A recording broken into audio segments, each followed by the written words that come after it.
Hello everyone, welcome back to another episode of r/malicious compliance. In today's episode, strict professor wants me to prove that I'm trying to improve my grades? I'll give her just that. All tattoos must be covered? Okay. Threaten my job when I'm already quitting? Have fun with no workers. Before we get started, make sure to subscribe so you will never miss a video. So let's get started. Strict professor wants me to prove that I'm trying to improve my grades? I'll give her just that. When I was a freshman in college, I had a maths teacher who was very strict about how she taught and how she expected us to learn. For example, she would force students to take notes, and if they didn't, she would make them leave. During our midterm exam, someone asked how much time was left and she said 5 minutes. At this point I was only about halfway done with the test, so I rushed and finished it barely in time. Me and most other students delivered the test and left the room. When I checked my phone, I realized there was another 20 minutes left. The students who hadn't finished in time told me that after we left, she realized that she read the clock wrong and gave them another 20 minutes that me and the others didn't have.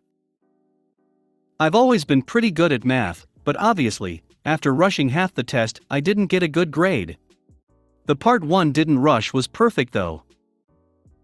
The next class, after showing us our results, she said that we needed to develop a strategy to improve our grades.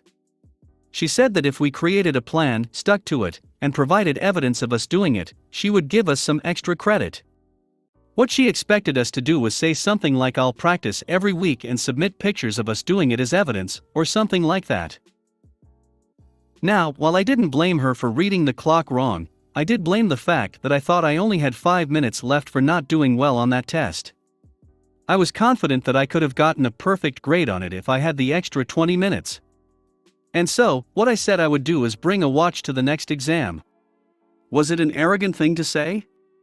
Yes, but I also thought it was stupid to follow along with her plan to micromanage our studies. She got mad at me and said that if I didn't do anything else I would fail the final for sure, but I assured her that the watch was enough for me to do better. A few months later, on the day of the final, I submitted a picture of a watch on my wrist as my evidence for sticking with the strategy. I got a perfect grade on the final. Since my strategy for improving my grades worked, she had to give me extra credit, not before arguing that I didn't deserve it, of course. All tattoos must be covered? Okay. Worked in a nursing home about 10 years ago as a RN on night shift. Had 2 small upper forearm tattoos, text, upon hire, but usually wore a jacket to cover them. Was never an issue if I had my jacket off, always struck up a conversation about my ink and the meaning behind it. One day, the director of nursing announced that all tattoos must be covered at all times as to not offend the residents or visitors. Okay, I worked at night, with patients who had some memory issues, so sure, whatever. Don't wanna offend anyone. Malicious compliance. Towards the end of my shift, I remembered the new rule. Management would be in soon. I took 2 large pieces of silk tape and covered my tattoos to prove the point. Management, noticing the tape on each forearm, Dalek_Max, what happened to your arms? Mio, well, you guys made that new rule that all tattoos must be covered, so I covered mine. Management, oh, I didn't know you had tattoos. Me, my point exactly. You noticed the tape yet never noticed my ink.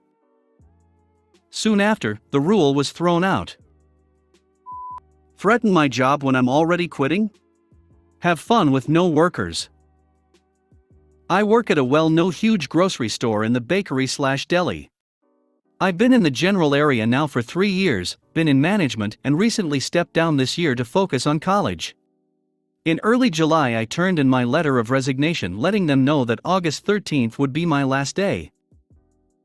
It's now about mid-July now, and we've got an audit going on. Basically everything has to be perfect. They ask you questions about your job, everything has to be on code, etc. Up till this point we've been having an issue with staffing because instead of hiring employees full-time they hire everyone part-time. I am the only full-time employee in my department. Because of this, there's never enough people to work, and they'll schedule 4 people working 3 or 4 hour shifts one night, and then the next one person will be closing alone the entire night, usually me. I'm fine with that. I enjoy working alone, but this night was extra stressful with all the extra work I had to do because of the audit. I was all alone the night in question, and working a shorter shift than usual. We tend to close the deli around 8 p.m., and have 2 hours to clean up. I was scheduled till 8:30 p.m., and spoke to my managers about it, and got permission to close at 5, so I could take a lunch break, and have 2 hours to close up. My managers also said that I would be sent someone around 7:30 p.m. to help me close on time. Around 7 p.m. a woman comes up to the meat slicers asking for some sliced meat. I tell her I'm sorry, but we are closed for the night.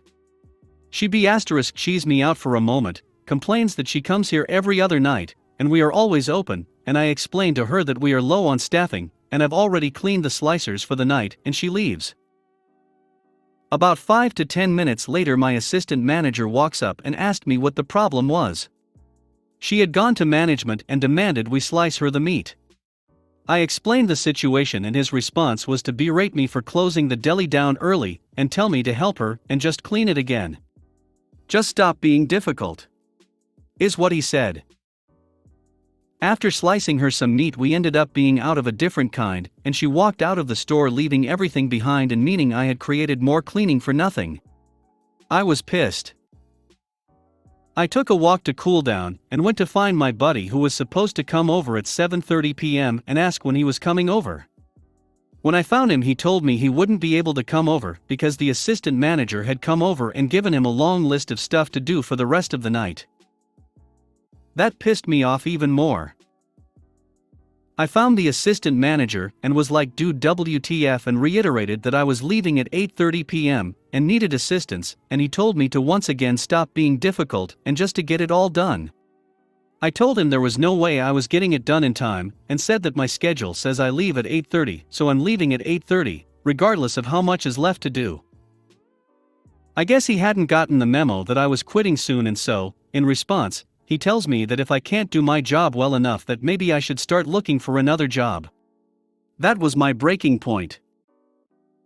After 3 years of working with shitty management and their backward ways I decided I didn't need to do it anymore. I told him okay, found some of my favorite coworkers and told them goodbye, and it was nice working with them, and walked out. Haven't gone back since. They failed their audit. 6 other employees in my general area quit shortly after time due to most of them traveling out for college. The rest are planning on leaving as well. As far as I know the entire area is F***ed up. Hope the manager got his A***s chewed out, but I doubt it. I've reported some of the managers there for serious issues, telling me they were too busy to help women whose lives were being threatened in store, retaliation, threatening to fire people if they didn't work overtime, causing someone to lose Medicare and ration their insulin and be hospitalized for a few weeks, and they never went anywhere. If you made it to the end of the video, thanks for watching. Don't forget to like, subscribe and share, and we will see you in the next video.